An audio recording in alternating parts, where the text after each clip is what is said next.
ప్రభునందు అత్యంత ప్రియమైనటువంటి దేవుని బిడ్డారా, ఇప్పుడు మన ప్రభువును లోక రక్షకుడు యేసుక్రీస్తు అతి శుభమైన నామమును బట్టి చేరి ఉన్న మీకు అందరికీ వాక్యం వింటున్న ప్రతి బిడ్డలైన వారికి నా హృదయపూర్వక వందనాలు తెలియపరుస్తూ ఉన్నాను. దేవుని యొక్క మహాకృపను బట్టి ఈ రోజున దేవుని యొక్క వాక్య ధ్యానం పరిశుద్ధ గ్రంథం నుండి ఒక మాటకి రోజున దేవుని యొక్క వాక్య ధ్యానం చేసుకుందాము. సమూయేలు మొదటి గ్రంథము 16వ అధ్యాయము 7వ వచనాన్ని చదువుకుందాం. దేవుని యొక్క వాక్య ధ్యాన నిమిత్తము పరిశుద్ధ గ్రంథము నుండి సమూయేలు మొదటి గ్రంథము 16వ అధ్యాయము 7వ వచనాన్ని చదువుకుందాం. అయితే యెహోవా సమూయేలుతో ఎలాగూ సెలవిచ్చెను, అతని రూపమును అతని ఎత్తును లక్ష్య పెట్టకుము. మనుషులు లక్ష్య పెట్టు వాటిని యెహోవా లక్ష్య పెట్టడు. నేను అతన్ని త్రోసివేసి ఉన్నాను. మనుషులు పైరూపమును లక్ష్య పెట్టుదురు, కానీ యెహోవా హృదయమును లక్ష్య పెట్టును. ప్రార్థన చేస్తూ వాక్యాన్ని నేర్చుకుందాం. మహాపరిశుద్ధమును ప్రేమ స్వరూపైన మా ప్రియ పరలోకపు తండ్రి, మీ పరిశుద్ధమైన ఘనమైన నామమును మీకు లెక్కలేని వందనాలు, స్తోత్రాలు.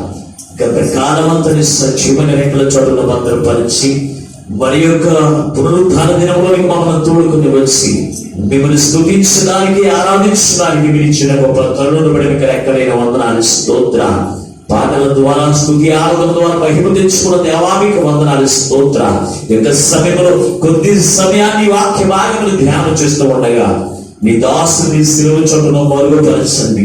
ఏడంతల ఆత్మశక్తి చేత అభిషేకించి బలపరిచి అయ్యా నీ దాసుని నోట నీ మాట వచ్చి మాతో సూటిగా మాట్లాడుచు ఉండగా వినగలుగు చెవి, గ్రహించగల మనసు, లోబడి అనుసరించి నడిచేటువంటి మనస్సు ప్రతి బిడ్డకు అనుగ్రహింపజేసి నీ వాక్యము ద్వారా ప్రత్యేకమైన జీవితం సరిచేసుకుని రాకడకు ఆయుధపరచమని మా ప్రభువును రక్షకుడైన యేసు పరిశుద్ధమైన ప్రార్థించి వేడుకొనుచున్నాము పరమ తండ్రి, ఆమేన్.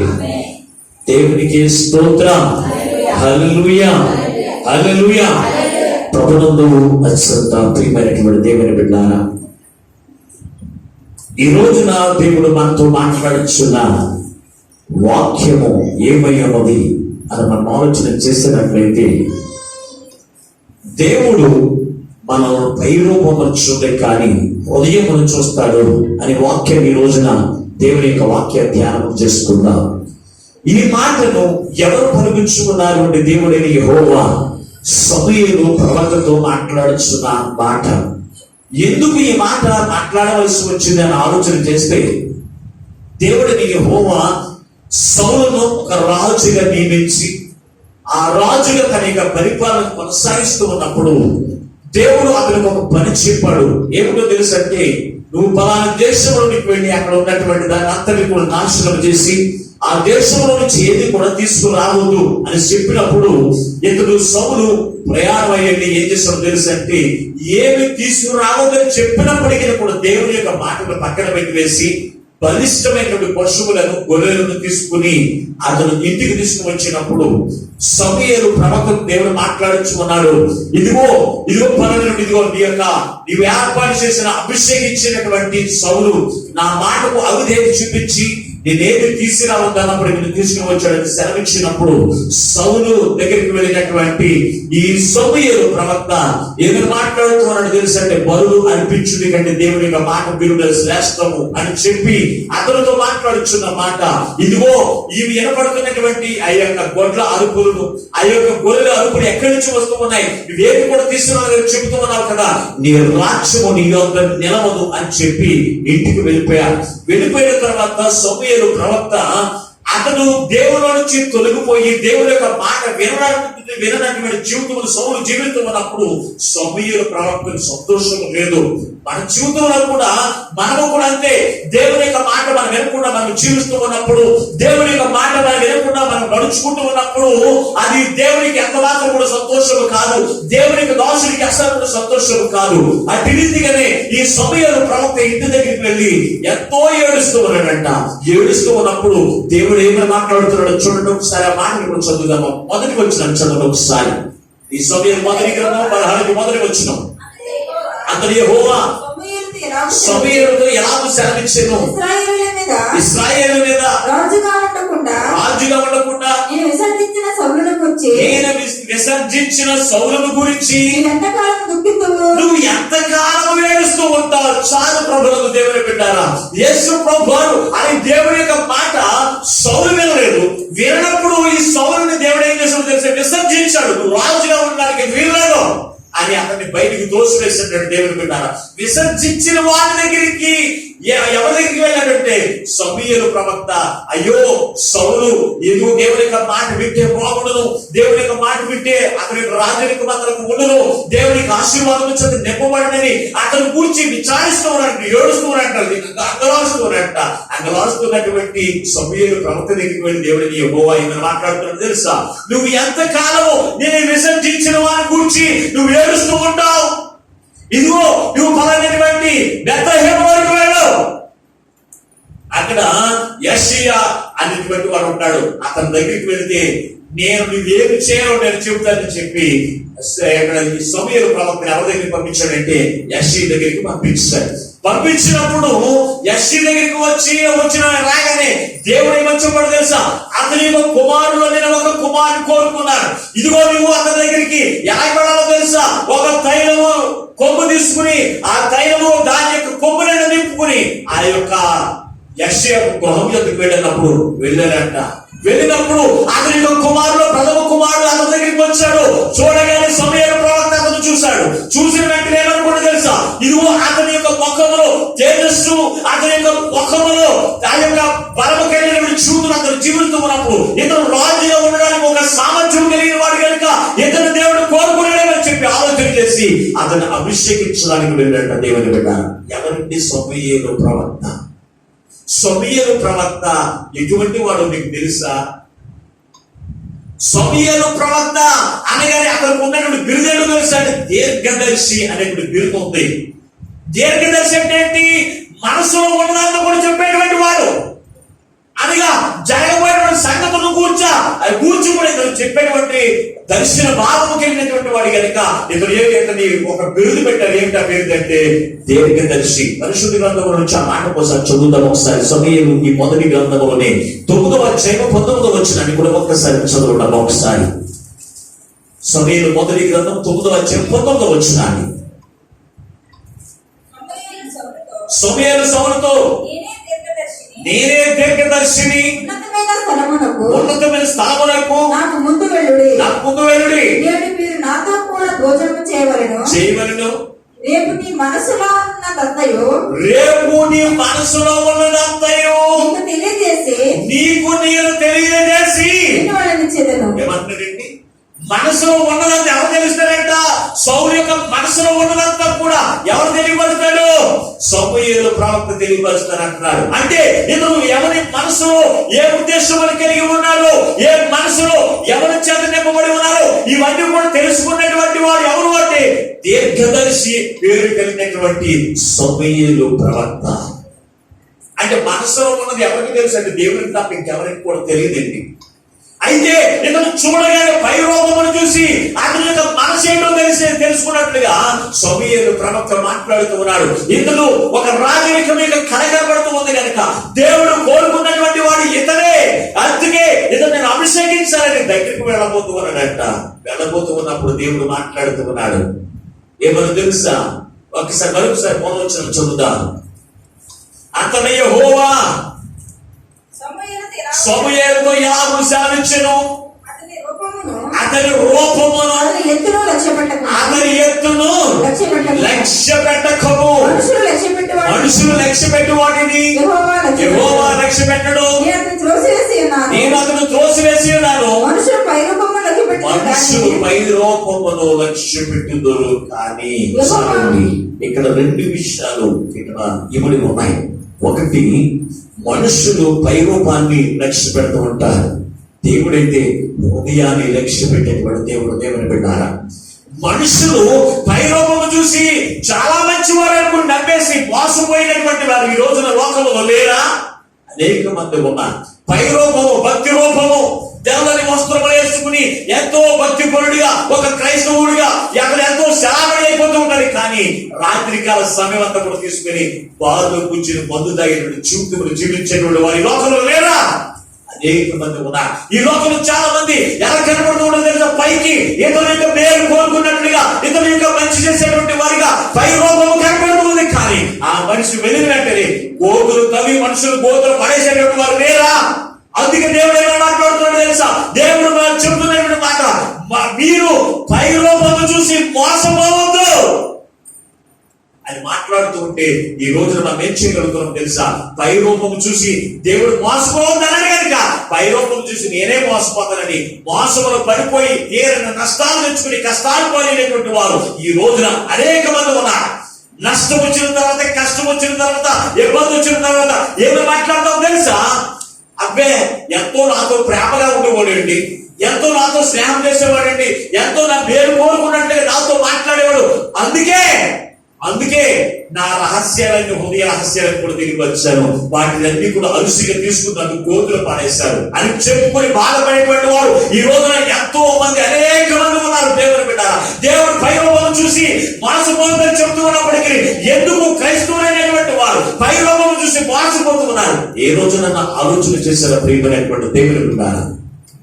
ఏ రోజు ఆలోచన చేశారా? హృదయం ఎటువంటిదో హృదయం చూసి మనం మనుషులు ఎటువంటి వారు చెప్పగలిగేటువంటి స్థితి మనం కలిగి ఉండాలి. ఎవరైనా లేకపోతే మాటలు చెప్తున్నప్పటికీ కూడా నువ్వు మనుషులు చూసి వారి యొక్క హృదయం ఎప్పుడు అతను చాలా హృదయం మంచి చేసే హృదయం కలిగినటువంటి వాడు, సహాయం చేసేటువంటి మంచి కలిగినటువంటి వాడు, సమాధానం పరిచేటువంటి మంచి కలిగినటువంటి వాడు అని నమ్మిక నీవు కలిగి ఉండాలి.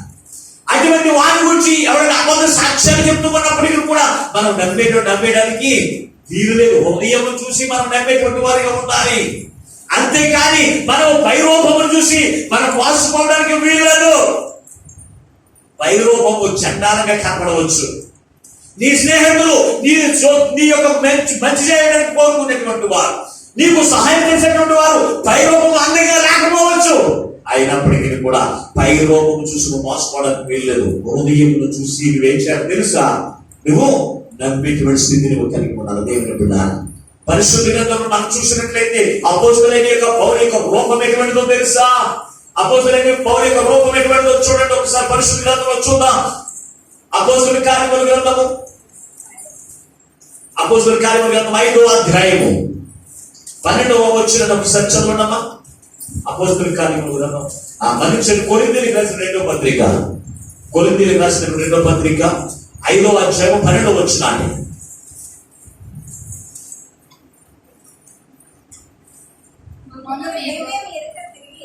మమ్మల్ని మేమే మీ ఎదుట తిరిగి మెప్పించుకోవడం లేదు కానీ హృదయమందు అతిశయపడక పైరూపమును బట్టి అతిశయపడు వారికి ప్రత్యుత్తరం ఇచ్చుటకు మీకు ఆధారము కలగవలెనని కలిగించుచున్నాము. మేము వెర్రివారమైతిమా? దేవుని నిమిత్తమే చాలని ప్రభువును దేవుని బిడ్డారా. అపోస్తలులైనటువంటి పౌలు అసలు రూపం ఏంటో తెలుసా? అతను రాజు దగ్గర, రోమి చక్రవర్తి దగ్గర ఒక సైన్యాధిపతి అతను చేసేటువంటి వాడు. అతని యొక్క రూపం ఎంతో అందంగా ఉండేది. కానీ హృదయం అంతా కూడా చెడుతో నింపబడినటువంటి హృదయము. అనేకులను నాశనం చేయాలని, అనేకులను చెరసాలేసి బాధించాలని అటువంటి చెడు రూపము హృదయం అంతా కూడా నింపబడింది. కానీ దేవుని చేత ఏర్పరచబడిన తర్వాత అతని యొక్క పై రూపం ఎలాగైపోతుందో తెలుసా? వెర్రివాని యొక్క రూపం అయిపోయిందంట. దేవుని బిడ్డారా, అతని యొక్క దేవుని యొక్క మహిమను చూసినప్పుడు తన యొక్క కన్నులన్నీ కూడా ఆ యొక్క కుసిరి కానిటువంటి స్థితి కలిగి ఉండేవాడు. అపోస్తలుల యొక్క పౌలు యొక్క స్థితి ఏంటో తెలుసా? అతను నడిపించబడుతున్నప్పుడు ఏ స్థలంలో సువార్త ప్రయాణించడానికి వెళ్ళినప్పటికీ కూడా అతను ఎలా ఉండేవాడు తెలుసు? అపోస్తలులైన పౌలు అంటే ఒక ఎర్రివాడు, అంటే పిచ్చివాడికి కనపడేవాడు. పైకి దేవుని బిడ్డారు కళ్ళంతా కూడా కుసిరి కారిపోతూ అతని యొక్క రూపం అంత హేళనగా ఉండేది. ఒక వెర్రివాడు ఎందుకు మార్చబడ్డాడు తెలుసు అంటే దేవుని కోసమే. దేవుని వాళ్ళందరూ కూడా దేవుని రాజ్యం వారసులకి సిద్ధపరచడానికి అతను ఒక వెర్రివాడి మీద అతను తిరుగుతూ ఉన్నాడు. కానీ అతని యొక్క మాటలు ఇటువంటివో తెలుసా? ఇదే పరిశుద్ధ గ్రంథంలో ఈ కొరింథీయులకు రాసిన 2వ పత్రిక 10వ అధ్యాయం 10వ వచనాన్ని చదవండి.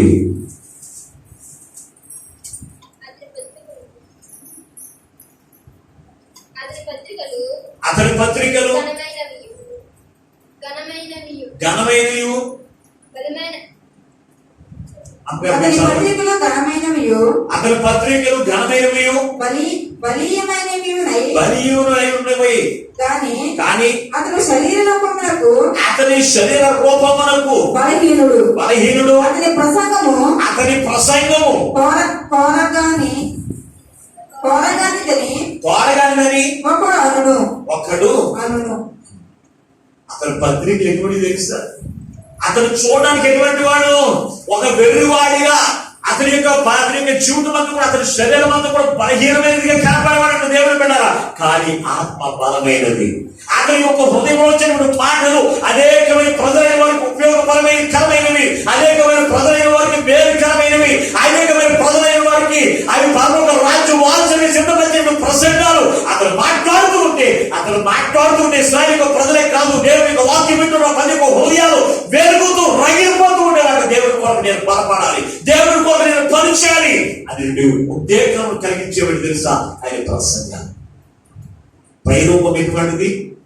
వెలుగువారి యొక్క రూపం. ఈ రోజున పాస్టర్ గారు అందంగా కనబడిపోతే మందిరానికి వెళ్ళినటువంటి వారు చాలా మంది ఉన్నారు. పాస్టర్ గారు సూటు బూటు వేసుకుని ఉండాలి. దేవుని యొక్క మందిరం ఎలా ఉండాలి తెలుసా? అన్ని వాయిద్యులతో నింపబడినటువంటిది. అలాగే మందిరం అంతా కూడా ఎంతో విశాలంగా ఉండాలి, కుర్చీలు గట్ట ఉండాలి. దేవుని యొక్క మందిరం చూస్తే ఎలా ఉండాలి? పెద్దగా ఉండే ఫ్యాన్లు, ఏసీలు ఉండాలి.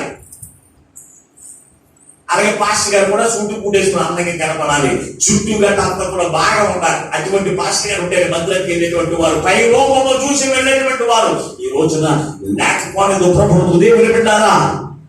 పై రూపము ఎలా ఉన్నప్పటికీ కూడా పై రూపం చూడడానికి వీలు లేదు. మరి దేవుడు చూడాలి, అతనిలో నుంచి వచ్చేటువంటి హృదయం ఏంటువంటిదో, దేవునికి అనుకూలంగా ఉన్న హృదయము, దేవునికి విరోధంగా ఉన్న హృదయం అనేటువంటిది మనం చూసి లక్ష్య పెట్టాలి. ఒక మనిషి మనం లక్ష్య పెట్టుకున్నామంటే, ఒక దైవజనుడే కావచ్చు, ఒక స్నేహితుడే కావచ్చు, ఒక నీ యొక్క రక్త సంబంధం కావచ్చు, ఎవరైనా అయినప్పటికీ కూడా ఒక మనిషిని నువ్వు లెక్క చేయాలి అంటే, ఒక మనిషి మీద నీవు దృష్టి ఉంచాలంటే నువ్వు చేయలేదు. ఏం చేయాలో తెలుసా? అతని హృదయం ఎటువంటిది తెలుసుకుని నువ్వు కోరుకోవాలి. అంతేగాని మా పాస్టర్ గారు ఎటువంటి వాడు అయితే నాకెందుకండి, నేను మందిరానికి వెళ్తానండి, దేవుడి గురించి వెళ్తానండి. మరి నీ దైవజనుడి యొక్క హృదయం సరైనది కాకపోతే, హృదయము దేవుడితో నింపబడితే అదే మాటలు బయటకు వస్తూ ఉంటాయి కదా. మరి ఎటువంటిప్పుడు మా పాస్టర్ గారు ఎటువంటి వాడు అయితే నాకెందుకు లేదు, నేను అంత దేవుడి గురించి ఎంత చాలింది, దేవుడి మీద ఎంత చాలింది. అంతేకాని ఆ యొక్క పాపము ఒప్పుదల కలిగి వచ్చేటువంటి దేవుని యొక్క మాటలు ఉంటాయా లేదా? దేవుని యొక్క మాటల చేత హెచ్చరించబడాలి. దేవుని యొక్క మాటల చేత నేను నా ప్రవర్తన సరి చేసుకోవడానికి నేను దేవుని యొక్క మందిరానికి వెళ్ళాలని ఎంతమందికి ఆశ ఉంటుందండి? దేవుని బిడ్డ, ఎంతమందికి ఆశ ఉంటుందో ఒకసారి ఆలోచన చేయండి. ఎలీషా ఎటువంటి వాడు తెలుసా? ఎలీషా రెండంతల ఆత్మ కలిగినటువంటి వాడు. మరి అతను రూపం ఎలా ఉండేది తెలుసా? పై రూపం ఒకసారి చదువుదామా? రాజుల 2వ గ్రంథము 2వ అధ్యాయం 23వ వచనం ఒకసారి చదువుదామా త్వరగా.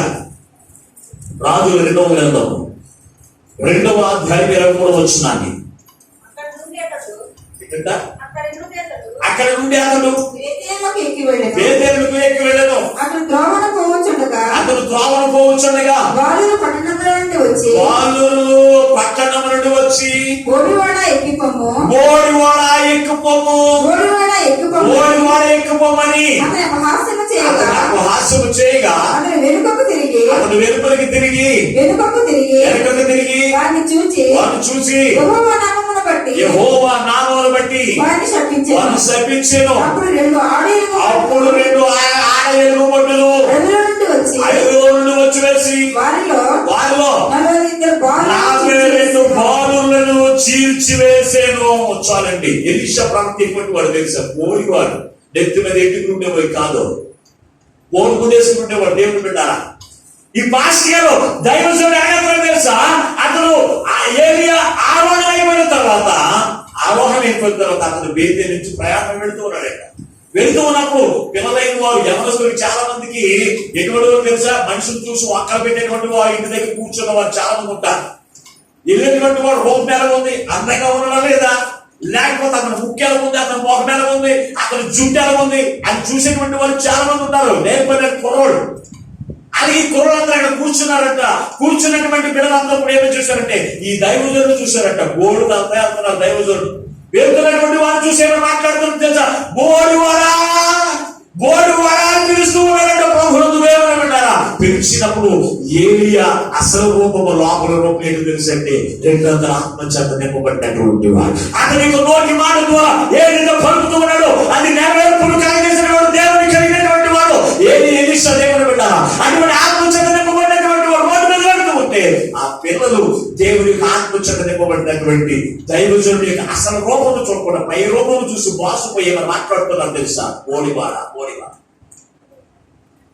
ఈ రోజు నీ బిడ్డలే కావచ్చు, నీ దైవదాసుడు తల ఎంటికలు లేనటువంటి వాడే కావచ్చు, లేకపోతే కుసులు కారుతున్న వాడే కావచ్చు, అంతహీనం కలిగినటువంటి వాడు కావచ్చు, లేకపోతే ఒక దరిద్రుడిగా వేసుకోవడానికి బట్టలు లేనటువంటి వాడు కావచ్చు. నువ్వు ఎటువంటి వాడు అయినప్పటికీ దేవుడు కోరుకున్నటువంటి వాడు దేవునికి దాసుడు. ప్రభువు కలిగి ఉన్నవాడు కనుక అతని యొక్క అంతరంగం చూసి మనం ఏం చేయాలి?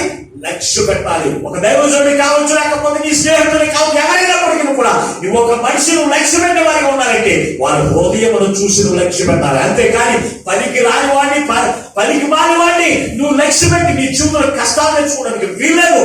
అందుకే ఏమన్నట్టు తెలుసా? నీవు పై రూపమును చూసి నువ్వు మోసపోవద్దు. ఒక దీర్ఘదర్శి వంటి వాడే అదేమో మాట్లాడుతాడు తెలుసా? ఒక పై రూపంలో చూసి మోసపోయినటువంటి వాడిగా కనబడుతున్నాడు. ఇతడు నిజంగా దేవుడు కోరుకున్నవాడే అన్నట్టుగా అతను కనపడుతున్నాడు పై రూపము. కానీ అతని యొక్క హృదయం మాత్రం దేవునికి ఇష్టమైనది కాదు. ఈ రోజున నీ జీవితంలో అనేక మందిలో నుంచి దేవుడు నిన్ను కోరుకుని ఆయన కుమారుడిగా, ఆయన కుమార్తెగా ఎందుకు ఏర్పాటు చేసుకున్నాడు తెలుసా? ఆయన రూపము నీకు అందించడానికి, ఆయన రూపమునికి దిద్ది నిన్ను పరలోక రాజ్యం నుండి కూర్చోబెట్టడానికి ఆయన నిన్ను ఏర్పాటు చేసుకుంటూ ఉంటే ఆయన ఎందుకు పిలుచుకోవడం నీకే తెలియదు, ఎందుకు రక్షణ పొందుకున్నామో మనకే తెలియదు అన్నట్టుగా మనం జీవించడానికి వీళ్ళలో ప్రభుత్వం దేవుని పెట్టారా? అందుకు దేవుడు ఈ రోజున మనందరితో మాట్లాడుతూ ఉన్నాడు. ఇదిగో ఓ సమయం, నీవు పై రూపమును చూస్తూ ఉన్నావు, కానీ నేను అంతరంగమును చూస్తూ ఉన్నాను. ఒక దైవజనుడు నీ యొక్క పై రూపం అయితే తెలిసేమో, కానీ నీ అంతరంగము దైవజనుడికి తెలియని రూపము దేవుడికి తెలిసిన సంగతి నువ్వు జ్ఞాపకం చేసుకో. నీ సంఘానికి తెలియదేమో నీ పై రూపము, నీ ఇరుగు పొరుగు వారికి తెలియదేమో, నీ స్నేహితులకు తెలియదేమో, కానీ నీ అంతరంగమును దేవుడు చూసి నీ ఎటువంటి వాడు ఆయన తెలుసు. ఆయన పై రూపము చూసి ఆయన నిన్ను లక్ష్యమించేటువంటి దేవుడు కాదు. సమూయేలు ప్రవక్త పై రూపమును చూశాడు, కానీ దేవుడు అంతరంగమును చూశాడు. దేవుని పెట్టారా? అక్కడ పిల్లలైనటువంటి ఏ లేకుండా యశ్వకున్నటువంటి ప్రథమ కుమారుడు చూసి పై రూపం చూసి మోసపోదు. అతను నేను కోరుకునేటట్టున్నాడు. దేవుని పెట్టారా? అతను కోరుకోలేదు, నేను అతను అభిషేకంతో. దేవుడు ఎప్పుడు కూడా పై రూపమును చూసి లక్ష్యమించేటువంటి దేవుడి కాదు. అందుకే పరిశుద్ధ గ్రంథంలో ఒక మాట తేటగా రాసుకున్నాడు. కీర్తనకారులు 24వ కీర్తన 24వ వచనం ఒకసారి చూద్దాం. 24వ కీర్తన 24వ వచనం.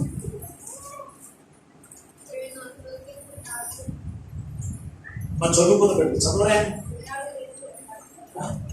కీర్తన గురించి 24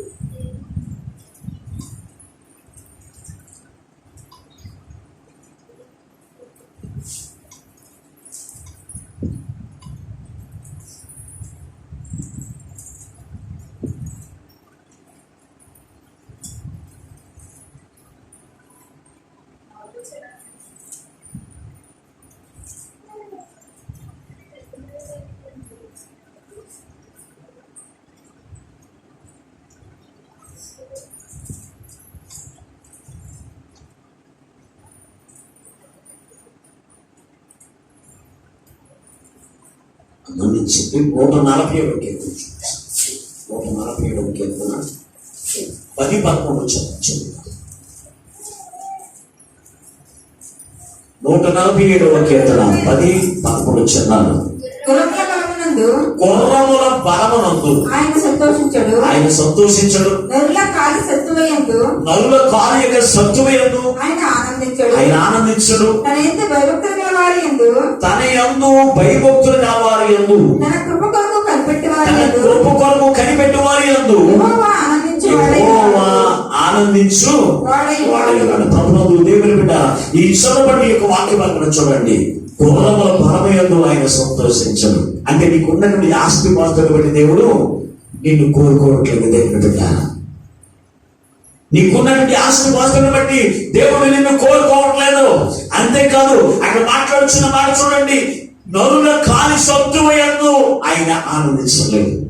అంటే ఇక్కడ ఉన్నటువంటి ఎస్సీ యొక్క కుమారులు 7 కుమారులు, అతనికి 8 కుమారులు ఉన్నారు. ఇందులో 7 కుమారులు కాలు శరీర సత్తువ కలిగినటువంటి వారు, అంత సంపాదన కలిగినటువంటి వారు. అనగా వీరందరూ ఇప్పుడు ఎవరి దగ్గర పనిచేసిన వారు తెలుసు అంటే రాజు దగ్గర పనిచేసిన వారు. వారు రాజు యొక్క సంరక్షకుడిగా, వారి దేవుని యొక్క ఒక శరీర దారుఢ్యము కలిగి ఒక సైన్యముడిగా ఉన్నటువంటి వారు. వారిని చూసి దేవుడు మాట్లాడుతున్నాడు.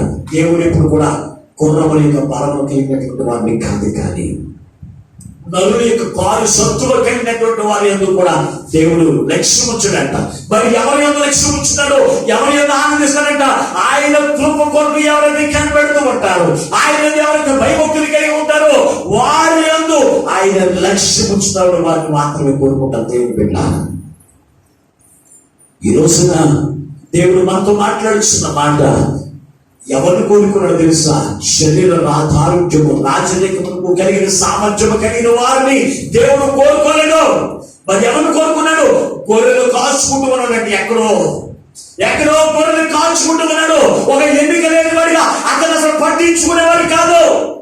ఎస్సీఏ కాదు, తన తండ్రి కాదు, తన సహోదరులు కూడా ఎవరు పట్టించుకునేవారు కాదు. అంటే ఈ యొక్క దావీదుని ఎవరు కూడా పట్టించుకునేవారు.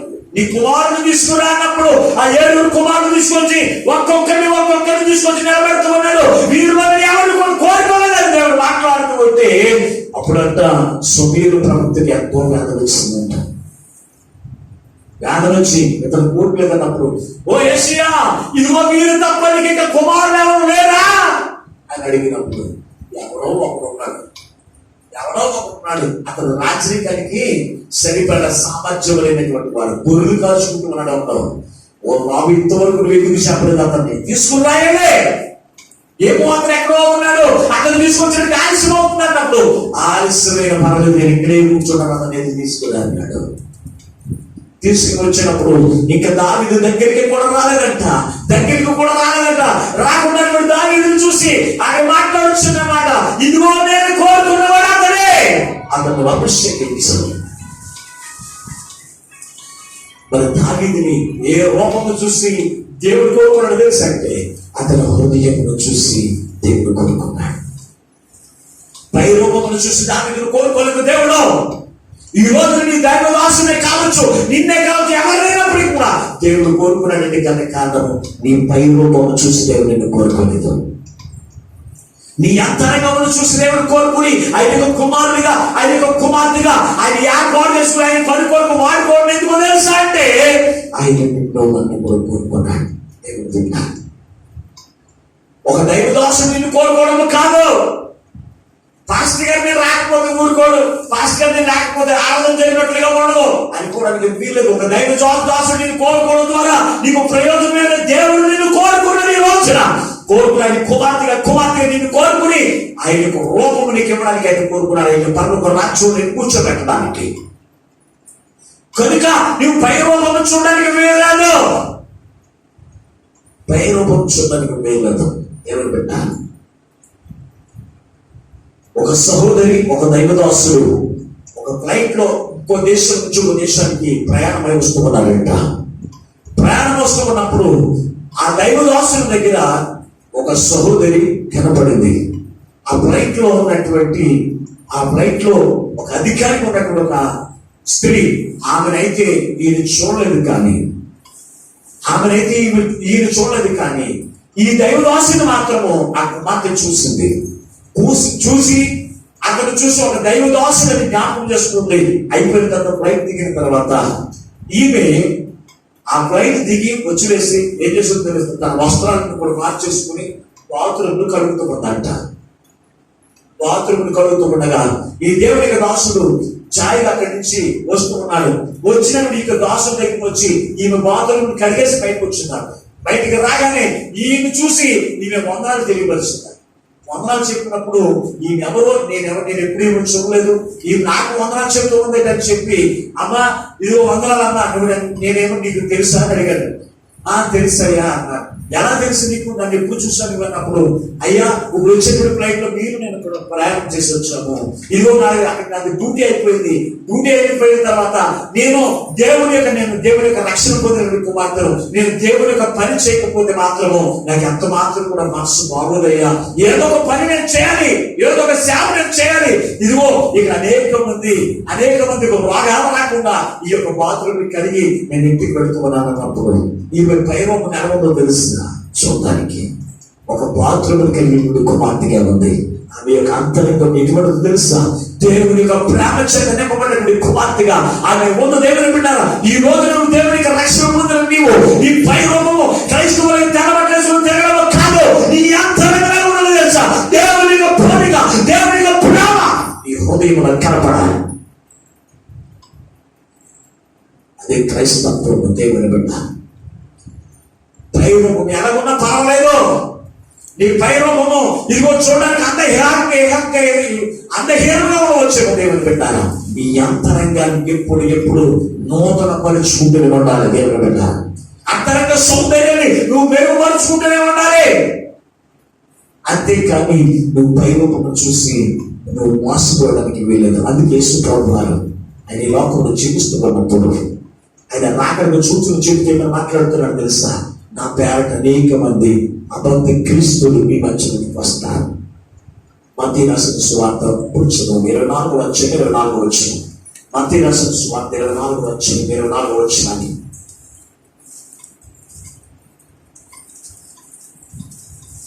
మత్తయి రాసిన సువార్త 24 వచ్చిన అబద్ధపు క్రీస్తులను ప్రవక్తలు వచ్చి సాధ్యమైతే ఏర్పరచబడిన వారిని సహితము మోసపుచ్చుటకై గొప్ప సూచక క్రియలను మహత్కార్యములను కనబరచుదురు. ఇదిగో నేను ముందుగా మీతో చెప్పుచున్నాను. కాబట్టి ఎవరైనా ఇదిగో అరణ్యంలో దేవుడు ఉన్నాడని మీతో చెప్పిన వెళ్ళకుడి, ఇదిగో లోపలి గదిలో ఉన్నాడని చెప్పినప్పటికీ అక్కడికి కూడా మీరు వెళ్ళొద్దు. దేవుని పెట్టారా, ఈ చదువుబడిన వాక్య మనం చూసినప్పుడు ఇక్కడ పైరూపము చూసి మోసపోవద్దన్నాడు. యేసు క్రీస్తు రాకడి కాలంలో అనేక మంది క్రీస్తుల వరకు వస్తారంట. అనేకమైన సూచిక క్రియలు, అనేకమైన అద్భుత కార్యములు జరిగించినట్లుగా కనపడుతూ ఉంటారు. అటువంటి వారిని ఏర్పరచబడిన వారిని సహితము కూడా మోసపుచ్చడానికి క్రీస్తు యొక్క రూపం వేసి మన దగ్గరికి వస్తారు. గొర్రెల యొక్క రూపము, క్రీస్తు యొక్క రూపము ధరించుకుని లోపల ఘోరమైన తోడేలు వారిని ఏం చేస్తారు తెలుసా, పాతాళానికి నడిపించడానికి మధ్యలోకి వస్తారని నేను ముందుగానే చెబుతూ ఉన్నాను. పైరూపం చూసి మోసపోవద్దండి. పైరూపం చూసి మోసపోవడానికి వీల్లేదు. ఒక దేవునికి దాసుడంట సువార్త పరివేసుకుని ఆదివారం రోజున కారు మీద వెళ్తూ ఉన్నాడంట. వెళ్తూ ఉండగా కారుని తీసుకుని మధ్యలో తాగి అతను కారు డ్రైవ్ చేసుకుంటూ వెళ్తూ ఉన్నాడంట. వెళ్తూ ఉంటే దాని మధ్యలో ఒక బండిని గుద్దాడు. అక్కడి నుంచి తప్పించుకుని అదే స్పీడ్ ఇంకో బండి గుర్తుకుని 3 బండ్లు గుర్తుకుంటూ వెళ్తూ ఉన్నప్పుడు ఇంకా ఎదురుకెళ్ళేసరికి ఆ యొక్క కారుని ఆపేసి మాస్టర్ గారిని దైవజను కొట్టి ఏం చేస్తారో తెలుసా, చిత్రహింసలు పెట్టారు. దేవుడు అదే మార్గంలో నేను కూడా ప్రయాణం చేస్తూ ఉన్నాను. ఒక దేవుడు చేస్తూ ఉన్నప్పుడు నేను వెళ్ళి ఒక చోట ఆగినప్పుడు వాళ్ళందరూ కలిసి ఆ పాస్టర్ గారిని కొట్టేటువంటి వారే నా దగ్గరికి వచ్చి ఏమైనా మాట్లాడుతున్నారా, అయ్యో పాస్టర్ గారిని మీరు ఎలా ఏంటి నీకు పని వచ్చావా అని అడుగుతున్నారు. యావయ్యా యారా గీరా అంటున్నావు, ఏంటి నాకు అర్థం కావట్లేదు ఏంటి అని అడిగినప్పుడు ఏమన్నా తెలుసా, అయితే పోయిన వారం మమ్మల్ని గుర్తురాడు నువ్వు కదా మా వాడు గుర్తురాడు, అమ్మవారిని ఏంటి ఉత్తరం ఏంటి అని అడిగినప్పుడు అప్పుడు జరిగిందంత గురించి అయ్యా అందరూ అటువంటి వారిగా ఉండరు, అందరూ అటువంటి వారిగా ఉండరు. సేవకులందరూ కూడా త్రాగుబోతులకి కాదు, సేవకులందరూ కూడా వ్యభిచారానికి కాదు. వారు దేవుని యొక్క పని నిమిత్తం ప్రయాసపడినటువంటి వారు, దేవుని కొరకు తన యొక్క జీవితం సమర్పణ చేసుకుని, వారి యొక్క జీవితంలో ఆకలి ఉన్నా, వారి యొక్క జీవితంలో కరువు ఉన్నా, ఏ ఇబ్బందులు ఉన్నా, దేవుని యొక్క పని కొరకే, దేవుని యొక్క విడుదల వారి రాజ్యవాసుని సిద్ధపరచడానికి తమ జీవితములు సమర్పణ చేసుకున్నప్పుడు దైవ దాసులు కూడా ఉంటారని చెప్పినప్పుడు, అయ్యా ఏమనుకోవద్దయ్యా, ఏమనుకోవద్దని చెప్పి అక్కడి నుంచి వెళ్ళిపోయాను. కొంతమంది దేవుని బిడ్డ ఎందుకు చెప్తున్నాను తెలుసా? మనకు పై రూపము చూసి మోసపోవడానికి వెళ్ళలేదు. మన హృదయమును లక్ష్యం పెట్టాలి. నీ హృదయం ఎటువంటిది? నీ స్నేహితుడి యొక్క హృదయం ఎటువంటిది? నువ్వు స్నేహం చేస్తున్న వాడి యొక్క హృదయం ఎటువంటిదో ఆ హృదయమును బట్టి నువ్వు మనిషిని లక్ష్యం పెట్టాలి. నీ దేవుని యొక్క దోషులు ఎటువంటి వారు నీకు తెలుసు. అయినప్పటికీ కూడా లేనిపోయిన నిద్ర ఎవరైనా చేశారు, మాస్టర్ గారు మీరు అలా చేశారంట కదా అంటే నీ సేవకుల గురించి నీకు తెలుసు. అయినప్పుడు కూడా ఈ అమ్మ నేను అలా చేస్తానేంటి, నేను అలాగే మాట్లాడతాను, అలాగే చేస్తాను అని అనుకోండి. అప్పుడు ఏమంటా తెలుసు, మళ్ళీ నిరూపణ అయిపోయిన తర్వాత మాస్టర్ గారు ఏ తప్పు లేదన్న తర్వాత ఏమంటా తెలుసా, నేను అలాగే అనుకున్నాను, వల్ల కవర్ చేయలేదు, నేను అలాగే అనుకున్నాను కానీ పదమూడు అలాగే అన్నారండి, నమ్మక తప్పలేదు. నేను చూడండి ఎంత దౌర్భాగ్యం ఇస్తుందో. పైరూపము చూసి మోసపోవద్దని దేవుడు మాట్లాడుతుంటే నీవు పైరూపము చూసి మోసపోవడానికి కారణం ఏంటి? దేవుని యొక్క వాక్యము నువ్వు వినట్లేదా? దేవుడు ఏమన్నాడు? పైరూపం చూసి మోసపోతాడు. మరి దేని చూసి నమ్మన్నాడు? దేని చూసి మనుషులు లక్ష్య పెట్టాలి? హృదయమును చూసి లక్ష్య పెట్టాలి. హృదయము చూసి లక్ష్య పెట్టాలి. హృదయం ఏముందో, నీ స్నేహితుడికి హృదయం నీకో ఏముందో నీకు తెలుసా? అబ్బే మా ఒడికి నాకు బాగా తెలిసి మనసులో ఏమనుకుంటున్నా నాకు తెలుసా? మరి దేవుని యొక్క వాక్యం ఏమని చెప్తుందో తెలుసా? దేవుని యొక్క వాక్యం ఏమని చెప్తుందో చదువుదాం ఒకసారి పరిశుద్ధ గ్రంథంలో నుంచి. ఈ యొక్క రాజుల మొదటి గ్రంథము 8వ అధ్యాయము 39వ వచనాన్ని ఒకసారి చదువుదామా? రాజుల మొదటి గ్రంథము. ప్రతి మనిషి యొక్క హృదయం నీవు ఎరుగుదువు కనుక నీవు ఆకాశమును నీ నివాస స్థలమందు విని క్షమించి దయచేసి ఎవరి ప్రవర్తనను బట్టి వారికి ప్రతిఫలమిచ్చి మా పితరులకు దయచేసిన దేశమందు జనులు బ్రతుకు దినములన్నిటిను వారిని భయభక్తులు కలిగి ఉన్నట్లు చేయము. నరపుత్రులందరి యొక్క హృదయములు నీవు మాత్రమే తెలుసుకుని ఉన్నావు. ఎవరు తెలుసుకున్నారంట? ఎవరు తెలుసుకున్నారు? అట్లాడే ఎవరు? నువ్వు నేను కాదు తెలుసుకోవడం. నరపుత్రుల యొక్క హృదయాన్ని తెలుసుకోవడం నీవు నేను కాదు, నీవు మాత్రమే తెలుసుకుని ఉన్నావు. ఎవరు? దేవుడికి తెలుసంట మనిషి యొక్క హృదయం. అందుకే దీర్ఘదర్శి అయినటువంటి సమూయేలు ప్రవక్త కూడా వారి యొక్క హృదయాలను చూడలేకపోయాడు. దేవుడు పెట్టాలి. దేవుడికి మాత్రమే తెలుసు ఎవరి యొక్క మనిషి యొక్క హృదయం. ఎవరో దారికి పోయేటువంటి వాడు, సోది చెప్పేవాడు, ఇదిగో నీ పెళ్లి చేయాలనుకుంటున్నావు, నీవు నీ గురించి నాకు తెలుసు అంటే నా గురించి చెప్పి నాకు నా జీవితం అంతా చెప్పేసిందండి. సోది చెప్పేటువంటి సోది ఏంటి? సోది అంటే ఏంటన్నా? పనికిరాని మంది కూడా ఓడేటువంటి వాడు సోదిగా అంటారు. అది ఏమని చెప్తారు తెలుసా? జరుగుతున్నది చెప్తాం, జరగబోయేది చెప్తాం, సోది చెప్తామమ్మా. సోదే, ఆ సోదే మనకు కావాలి. సోది చెప్పేటువంటి వారి యొక్క మాటలు విని వారు ఏది చెప్పేది మనం చేసి ఇంకా నాశనం తెచ్చుకుంటాము. కానీ దేవుడు చెప్పిన మాటలు మాత్రం మనం లక్ష్య పెట్టము. మరి దేవుడు ఏమైనా మాట్లాడుతున్నాడు? మనిషి యొక్క హృదయ ఆలోచనను బట్టి వారికి నేను ప్రతిబింబిస్తూ ఉన్నాను. మనిషి యొక్క హృదయంతో చేసిన ప్రతి పనిని బట్టి నేను ప్రతిబింబిస్తూ ఉన్నాను అని దేవుడు చెప్తూ ఉంటే, నీవేమో పాపములు చేసుకుంటూ ముందుకు వెళ్తావు. మరి నీ పాపములకు ప్రతిఫలం ఏమిటి? నీ పాపములకు ప్రతిఫలం శిక్షే. మరి శిక్ష నీ వెంట వస్తూ ఉంటాయి కదా. నువ్వు మంచిదైతే మంచి ప్రతిఫలం నీకు వస్తుంది, చెడుదైతే చెడు ప్రతిఫలమే నీకు వస్తూ ఉంటుంది. అయినప్పటికీ కూడా మనం ఏం చేస్తామో తెలుసా? మనకు చెడు చేసుకుంటా వెళ్తాం, మంచి ప్రతిఫలం నాకు కావాలంటాం. మరి ఎక్కడి నుంచి వస్తుంది చెప్పండి ఒకసారి? ఎక్కడి నుంచి వస్తుంది అండి? వస్తుందా? బియ్యం గింజలు ఒడ్డి గింజలు అయితేనే ఆ ఒడ్డి గింజ యొక్క ప్రతిఫలం మనం చూసి ఆనందించగలుగుతాం. అలాగే మనం మంచి చేస్తేనే మన జీవితంలో మంచి జరుగుతూ ఉంటుంది. మనం చెడు చేస్తూ కీడు చేస్తూ బాధపడుతూ అనేక నాశనం చేసుకుంటూ ముందుకెళ్తూ నా జీవితంలో మంచి కావాలంటే ఎక్కడి నుంచి వస్తుంది? ఎక్కడి నుంచి వస్తుంది? వారి హృదయ తలంపులను బట్టి మాత్రమే వారి క్రియలు చెప్పి నేను ప్రతిపాదిస్తున్నాను. మనిషి యొక్క నరుని యొక్క హృదయం అంతా కూడా నీవు మాత్రమే తెలుసుకుంటావు. దేవునికి మాత్రమే తెలిసిన మనిషి యొక్క హృదయం మనిషి ఎవరికి కూడా తెలీదు. ఒకవేళ నీ స్నేహితులు నీకు మంచి చెప్తున్నట్టుగా నటించవచ్చు, నీకు కీడు తెలిసి నిన్ను ఏం చేస్తాను తెలుసా? అనేకమైన అపాయాలు గురి చేసి నిన్ను వదిలేసేటువంటి స్నేహితులు లోకంలో లేకపోలేదు.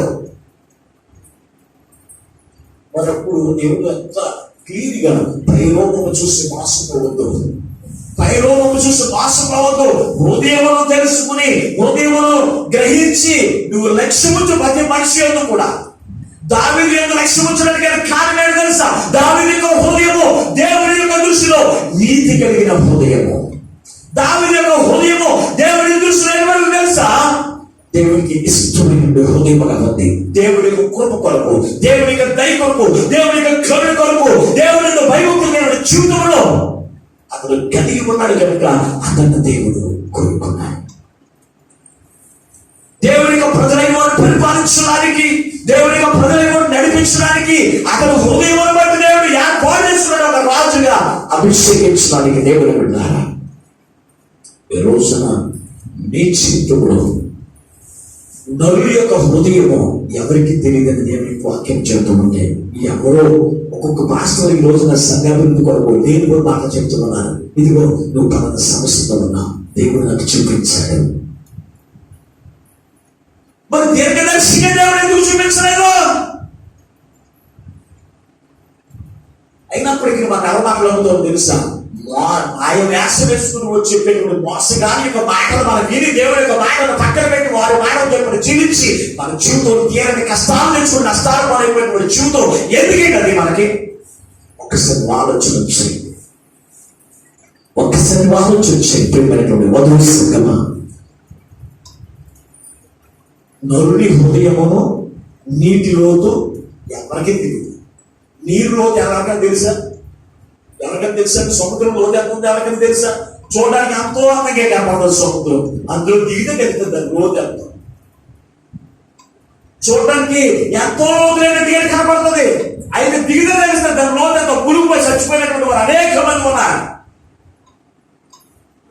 ఈ రోజున రోడ్డు మీద ఉన్నటువంటి గోతుల్లో నీళ్లే ఆ లోతు తిరిగి అందులో గోతులో పడిపోయి కింద దెబ్బలు తినేటువంటి వారు లేరు ఈ రోజున. నీరు లోతు మనిషి హృదయ అంతరంగం ఇటువంటిదో నరుడి యొక్క లోతు ఎంత ఉందో తెలియదు. హృదయం యొక్క లోతు ఇంత సామెతలు ఉన్నాయి. పరిశుద్ధి గ్రంథం తేటగా చెప్తూ ఉన్నప్పటికీ కూడా నా గురించి ఎవరు చెప్తే అదే నిజమైన ప్రవర్తనలు. అలా పాస్టర్ గారికి ఏం అనుకుంటారు? నువ్వు చెడిపోతావు, నువ్వు చెడిపోయి కాకుండా సంఘాలు అనేక మంది చాలా తీసుకునేస్తావు. అయ్యి వాళ్ళు పాస్టర్ గారు చెప్పేస్తాడు నా గురించి అంతా చెప్పాడు.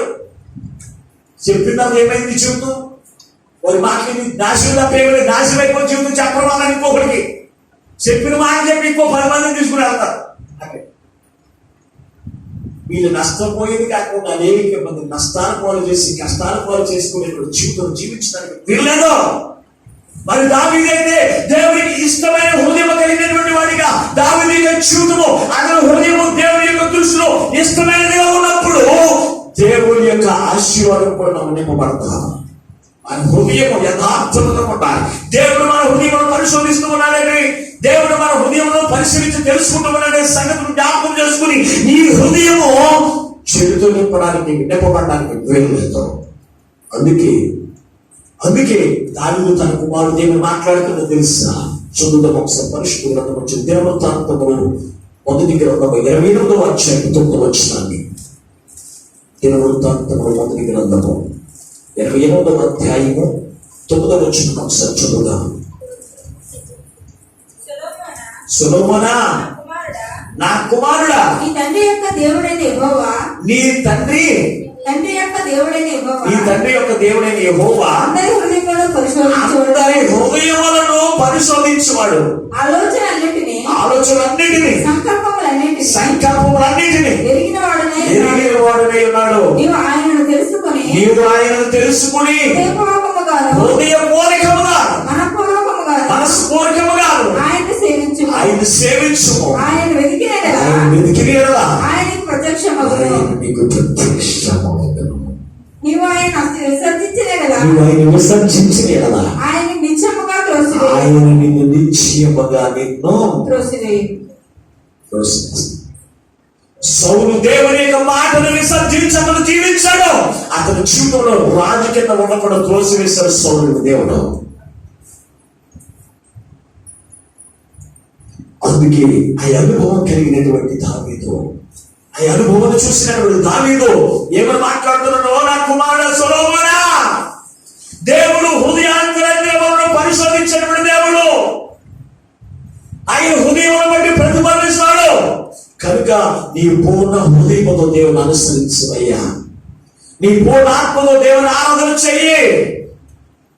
ఆయన ఎంత మాత్రం కూడా విడిచిపెట్టవద్దు. నువ్వు ఆయన విడిచిపెడితే నిన్ను త్రోసివేస్తాడు. నా కుమారుడా, నేను ఆయన విడిచిపెట్టలేదు కానీ నన్ను ఆయన రాజుని గమనించి త్రోసివేయలేదు. నీవు కూడా త్రోసివేయబడకుండా ఉండాలంటే, ఆయన నీ హృదయం బట్టి నిన్ను దేవుని యొక్క ఆ యొక్క సింహాసనం మీద కూర్చోబెడతాడు. నీ హృదయం సరిగ్గా ఉందని చూసుకో. నీ హృదయాంతరంలో దేవుడు చూస్తున్నాడు. నువ్వు జ్ఞాపకం చేసుకో, నా కుమారుడా, ఆయన నీకు ప్రత్యక్షమవ్వాలి అంటే, ఆయన నీ ప్రార్థన ఆలకించాలి అంటే నీ హృదయమును బట్టి. మనుషుల మీద మనం ప్రేమను చూస్తాము, కానీ దేవుడు మాత్రం మన అంతరంగమును చూసేటువంటి వాడు. మన అంతరంగమును చూసి మనకు ప్రతిఫలించేటువంటి దేవుడు మనము కలిగి ఉన్నాం. సాతాను హృదయమును చూసి అది ప్రతిఫలం ఇవ్వదు. ఈ పైరూపము చూసి నీకు ప్రతిఫలం ఇవ్వచ్చు సాతాను. కానీ దేవుడు మాత్రం నశించిపోయే శరీరము చూసి ఆయన ప్రతిఫలం చేయవడం కాదు. నిత్యము జీవించేటువంటి ఆత్మను చూసి, నీ అంతరంగమును చూసి నీకు ప్రతిఫలం ఇచ్చి నిత్య ఆశీర్వాదాలు చదివించడానికి ఆయన ఇష్టపడుతూ నీ హృదయం దేవుని ఎదుట ఎలా ఉంది? ఈ రోజు నన్ను పరిశీలన చూసుకున్నావా? ఆయనకి తెలియదని అనుకుంటున్నావేమో. నీ గురించి ఎవరైనా సాక్ష్యం చెప్పాలని అనుకుంటున్నావేమో. ఆయనకి ఎవరు కూడా సాక్ష్యం చెప్పవలసిన పని లేదు. ప్రతి మనిషి హృదయం ఏమైందో ఆయనకు తెలుసు. అందుకే యేసుప్రభువు ఈ లోకంలో జీవిస్తూ ఉన్నప్పుడు అక్కడ ఉన్న మనుషులను చూసి, వారి హృదయం చూసి వాక్యం చెప్పేవాడు. వారు ఎటువంటి వారు ఆయనకి ఎవరు చెప్పక్కర్లేదు, ఆయనకు తెలుసు. అందుకే పరిశుద్ధ గ్రంథంలో యోహాను సువార్త 2వ అధ్యాయంలో ఆ మాట ఎంతో స్పష్టంగా రాశారు. చూద్దాం ఒకసారి. యోహాను సువార్త 2వ అధ్యాయం 24వ వచనాన్ని చూద్దాం. అయితే యేసు అందరినీ ఎరిగినవాడు కనుక ఆయన తమ వశము చేసుకోలేదు. ఆయన మనుషుని ఆంతర్యమును ఎరిగినవాడు కనుక ఎవడను మనుషుని గూర్చి ఆయనకు సాక్ష్యం పక్కన తెలిపి, తన మనిషి చెడ్డోడు, తన మనిషి వ్యభిచారి, తన మనిషి దొంగతనం చేసేటువంటి వాడు, తన మనిషి శాతబడులు చేసేవాడు, ఆయన సాక్ష్యం ఆయన ఎవరి గురించి ప్రేమట్లేదు. ఎందుకు తెలుసా? ఆయన మనుషులందరినీ కూడా ఎరిగినవాడు. మనుషులకి అందరికి ఆంతర్యమును చూసేవాడు దేవుడు. మన దేవుడు, మనం కలిగి ఉన్న దేవుడు ఎవరో తెలుసా? మన అంతరంగమును చూసి ప్రతిఫలించింది.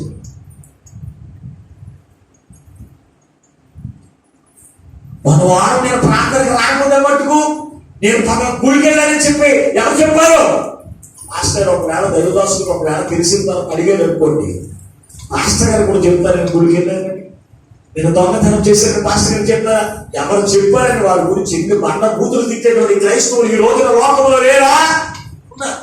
నువ్వు గుడికి వెళ్ళవలేదు, నీకు తెలియక ముందే దేవుడికి తెలుసు. నువ్వు పాపం చేస్తున్నావో లేదో నీకంటే ముందుగా దేవుడికి తెలుసు. అంతరంగం ఎదిగిన దేవుడు మనం కలిగి ఉన్నాం. అయ్యో నేను చేసిన పని దేవుడికి తెలిసిపోతుంది, ఈ పాపం నేను చేయకుండా ఆలోచనకి ఎందుకు రాకుండా ఉంటుంది. ఆలోచించండి, ఒకసారి ఆలోచించండి ప్రియమైనటువంటి ఒకసారి ఆలోచించండి. దేవుడు ఆయన ఎంతగానో ప్రేమించాడు తెలుసా? నేను ఎంతగా ప్రేమించాడు తెలుసా? నీ కొరకు ప్రాణ పెట్టడం కారణం తెలుసా? నేను ఎంతగానో ప్రేమించాడు దేవుడు బిడ్డ. ప్రేమించి నీ కొరకు ఆయన ప్రాణం పెట్టి, నీ కొరకు ఆయన కొరడా దెబ్బలు తిని నీ కొరకు సిలువ వేయించుకునేందుకు తెలుసా? ఆయన నేను ఎంతగానో ప్రేమించాడు దేవుడు బిడ్డ. ప్రేమించి నీ గొప్ప రక్షణ భాగ్యం ఇచ్చాడు.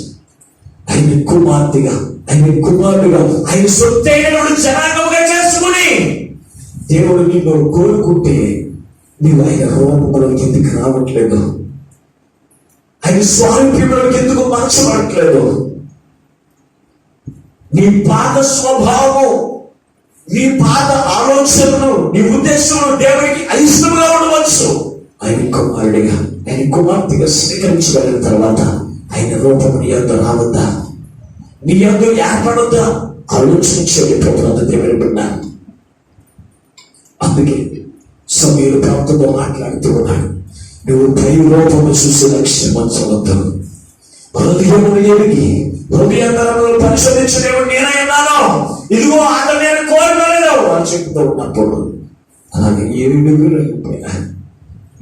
అయిపోయిన తర్వాత ఇంకెవరు లేరా అంటే గొర్రెలు కాచుకుంటున్నా, గొర్రెల దొడ్డిలో ఉన్నా, గొర్రెలు కాపరినా దావీదు నేను కోరుకున్నానని దావీదును దేవుడు ఏర్పాటు చేసుకుని దేవుడు విన్నారు.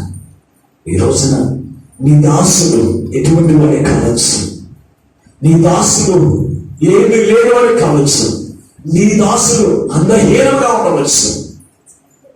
నీ దాసుల యొక్క మాటలు నిన్ను నిత్య జీవపు ఓటలోకి నడిపిస్తున్న సంగతిని జ్ఞాపకం చేసుకో. అప్పుడే నీ దాసులు రక్షించవచ్చు. నీ స్నేహితుని ఒక్కసారి ఆలోచించి అతని పైరవం చూసిన వాస్తవద్దు.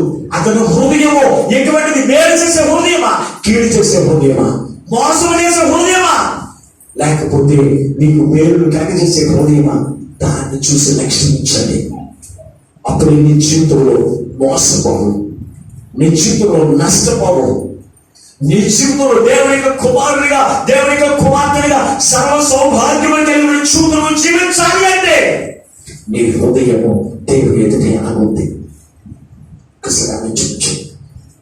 నీ హృదయం ఎలాగో ఆలోచించి ఆయన నిన్ను చూస్తూ ఉన్నాడు, నువ్వు కూర్చున్నా చూస్తూ ఉన్నాడు, నిల్చున్నా చూస్తూ ఉన్నాడు, నువ్వు ఇంటి దగ్గర ఉన్నా చూస్తూ ఉన్నాడు, నువ్వు పనికి వెళ్ళినా చూస్తూ ఉన్నాడు, నువ్వు ఏ స్థలంలో ఉన్నప్పటికీ ఆయన నిన్ను చూస్తూ ఉన్నాడు.